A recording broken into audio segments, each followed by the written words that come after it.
नमस्कार, मी Priyanka beauty tips मध्ये तुमचं अगदी मनापासून स्वागत आहे। आजच्या व्हिडिओमध्ये आपण पाहणार आहे हिवाळ्यात आपल्या त्वचेची काळजी कशी घ्यायची, कुठले प्रोडक्ट वापरायचे आणि कुठले प्रोडक्ट नाही वापरायचे। त्यामुळे आजचा व्हिडिओ शेवटपर्यंत पाहायला अजिबात विसरू नका। हिवाळा चालू झाला की बाहेर थंडी असो किंवा नसो, आपले हातपाय पूर्णपणे कोरडे पडतात, ओठ फुटतात आणि आपण काय करतो, कुठलेही प्रोडक्ट घ्यायचं म्हणजे कुठलेही बॉडी लोशन घ्या, कुठलेही लिप बाम घ्या आणि लावा। आपल्याला फक्त एकच गोष्ट करायची असते, ती म्हणजे आपल्या स्किनचा कोरडेपणा घालवायचा असतो। दुसऱ्यांची त्वचा पाहिल्यानंतर आपल्याला काय वाटतं, याची जशी त्वचा तशी आपली का नाहीये, तर त्यामुळे तुम्ही एकतर चुकीचं प्रोडक्ट वापरताय किंवा मग ते चुकीच्या पद्धतीने वापरताय। त्यामुळे तुम्हाला काय करायचंय, या ज्या मी टिप्स सांगणार आहे त्या तुम्हाला फॉलो करायच्या असतील। तुमचं फेस असेल किंवा मग बॉडी असेल, लिप्स असेल, अगदी चमकदार होईल। हिवाळ्यात तुम्ही या टिप्स जर फॉलो केल्या तर नक्कीच तुम्हाला त्यांचा उपयोग होणार आहे। त्यामुळे व्हिडिओ शेवटपर्यंत नक्की बघा। व्हिडिओ आवडला तर लाईक, शेअर आणि सबस्क्राईब करायला अजिबात विसरू नका। चला व्हिडिओला स्टार्ट करूया। आता हिवाळ्यात सगळ्यांचेच ओठ तडकतात। ओठ तडकल्यानंतर आपण काय करतो, त्याच्यावरती लिप बाम लावतो, वॅसलीन लावतो, बोरोप्लस लावतो, पण ओठ काही मऊ होत नाही। तुम्ही कितीही महागातलं लिप बाम, वॅसलीन, बोरोप्लस लावलं ना तरी तुमचे ओठ कधीच मऊ होणार नाहीत। कारण जर तुमच्या ओठांमध्ये ते लिप बाम जातच नसेल तर तुमचे ओठ मऊ कसे होतील। त्यासाठी तुम्हाला सगळ्यात महत्त्वाची स्टेप करणं गरजेचं आहे, ते म्हणजे तुमच्या ओठांना एक्सफोलिएट करणं गरजेचं आहे। तुमचे जे ओठ तडकलेत त्याच्यावरती जी एक्स्ट्रा स्किन आलेली आहे ती तुम्हाला काढून टाकणं गरजेचं आहे। आता जर तुम्हाला तुमच्या ओठांना एक्सफोलिएट करायचं असेल तर तुम्हाला एखाद्या लिप स्क्रबची गरज आहे। त्यामुळे तुम्हाला बाहेर जायची अजिबात गरज नाही। जर तुम्ही बाहेरून आणायचं असेल तर एखादं लिप स्क्रब बाहेरून सुद्धा आणू शकता आणि जर नसेल आणायचं तर घरच्या घरी सुद्धा बनवू शकता।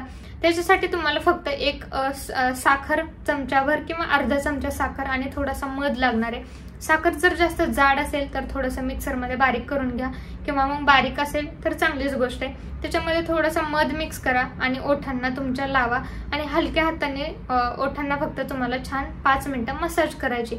जास्त दाब द्यायचं नाही किंवा जास्त दाब दिला तर तुमचे ओठ आग मारू शकतात। त्यामुळे फक्त वरच्या वरी आपल्याला एक राऊंड असं फिरवायचं आहे 5 मिनिटं। 5 मिनिटात नंतर तुमचे साध्या नॉर्मल पाण्याने तुम्ही ओठ धुवू शकता। त्यानंतर मधाने काय होतं, तुमच्या ओठाचा जो काळेपणा असतो ना तो निघून जातो आणि साखरेमुळे तुमच्या जे तडकलेल्या ओठांवरती जी डेड स्किन जमा झालेली असते ती निघून जाते आणि त्यानंतर तुमच्या लिप्स वरती तुम्ही कुठलेही लिप बाम किंवा बोरोप्लस जे काही तुम्ही वापरता ते लावू शकता।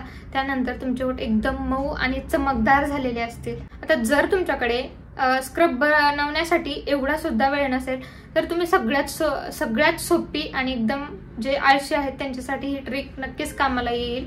आंघोळ केल्यानंतर तुम्हाला बाहेर आल्यानंतर एक कॉटनचा कपडा घ्यायचा आहे आणि त्या कपड्याने तुम्हाला 2-3 मिनिटं तुमच्या ओठांवरती छान स्क्रब करायचे आणि दाबून असे पुसून घ्यायचे, जेणेकरून तुमच्या ओठांवरची जी डेड स्किन आहे ती निघून जाईल आणि त्याच्यावरती तुम्ही लिप बाम लावू शकता। अगदी मऊ आणि एकदम स्वच्छ चमकदार ओठ होतात।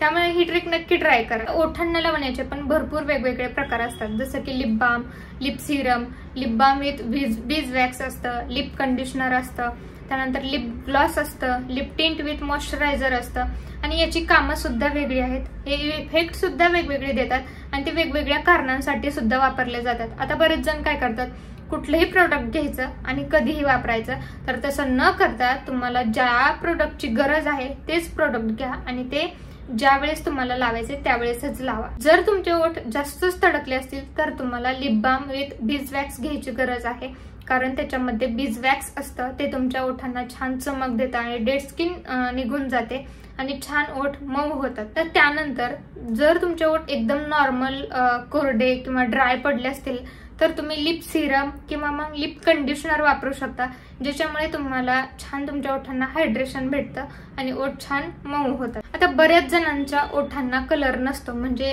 काहींचे ओठ काळपट असतात किंवा कोणाचे ब्राऊन असतात आणि जर तुम्हाला तुमच्या ओठांना छान कलर पण पाहिजे आणि छान हायड्रेशन पण पाहिजे तर तुम्ही लिप टिंट विथ मॉइश्चरायझर वापरा, जेणेकरून तुमच्या ओठांना छान हायड्रेशन पण भेटेल आणि एक छान नॉर्मल कलर पण येईल, जसं की पिंकिश रेड असा कलर येतो, जसं की लिपस्टिक लावल्यासारखं किंवा एक लिप बाम लावल्यासारखं।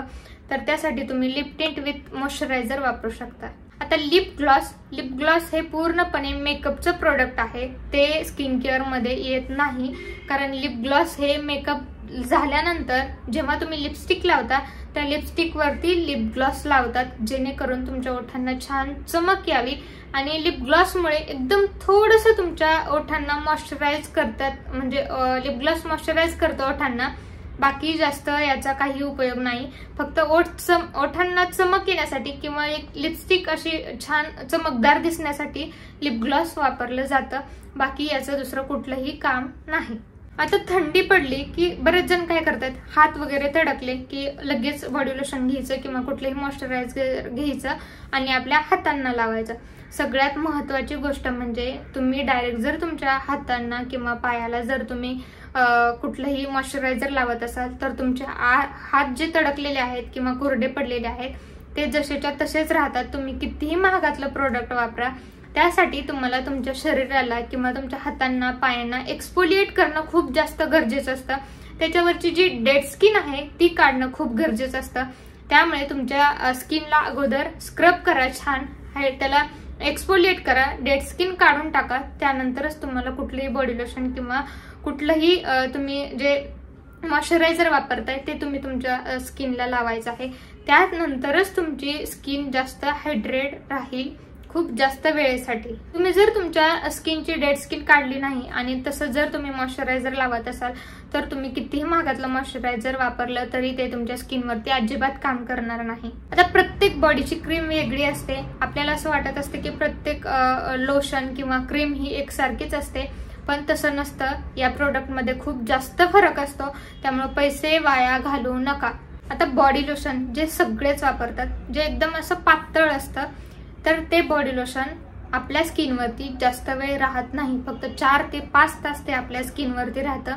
4 ते 5 तास ते आपल्या स्किनला हायड्रेट करतं, त्यानंतर ते पूर्णपणे आपल्या शरीरावरती निघून जातं. आता दुसरी आहे ती म्हणजे बॉडी क्रीम. आता बॉडी क्रीम ही तुमच्या स्किनला खूप जास्त वेळ मॉइश्चरायझर करते, जास्त हायड्रेशन देते आणि 10 ते 12 तास ती तुमच्या म्हणजे स्किनवरती टिकून राहते.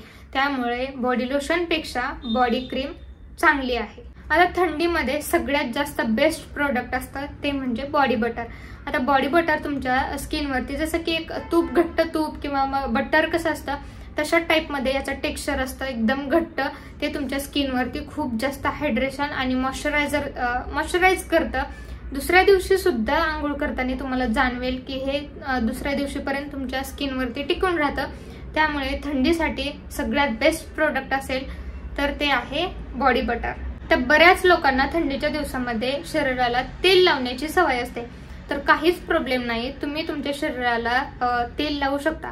पण एक गोष्ट लक्षात ठेवा, कुठलंही तेल तुमच्या स्किनच्या छिद्रांना ब्लॉक करतं आणि पिंपल्स, ऍक्नी होतात. त्यामुळे फक्त एक गोष्ट लक्षात ठेवायची, आंघोळ केल्यानंतर बाहेर आल्यानंतर तुम्ही तुमच्या स्किनला तेल लावू शकता, फक्त चेहरा सोडून.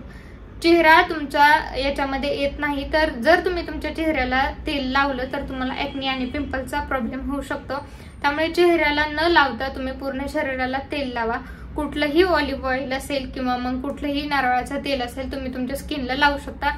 त्याने तुमची स्किन अगदी छान टवटवीत आणि चमकदार राहील. तर सगळ्यात लास्ट टिप आहे ती म्हणजे जर तुम्हाला थंडीच्या दिवसामध्ये सूर्य दिसला नाही दिसला, ऊन पडलं नाही पडलं, तरी सनस्क्रीन लावायला अजिबात विसरायचं नाही. जर तुम्ही सनस्क्रीन लावायला विसरला तर तुमची स्किन अति जास्त टॅन होते. थंडीच्या दिवसामध्ये आपली स्किन अगोदरच कोरडी पडायला लागते, त्यामुळे सनस्क्रीन लावायला अजिबात विसरायचं नाही. थंडीच्या दिवसामध्ये या जर टिप्स तुम्ही फॉलो केल्या तर नक्कीच तुमची स्किन छान टवटवीत आणि चमकदार राहणार आहे. आय होप की आजचा हा छोटासा व्हिडिओ तुम्हाला आवडला असेल तर लाईक, शेअर, सबस्क्राईब करायला अजिबात विसरू नका.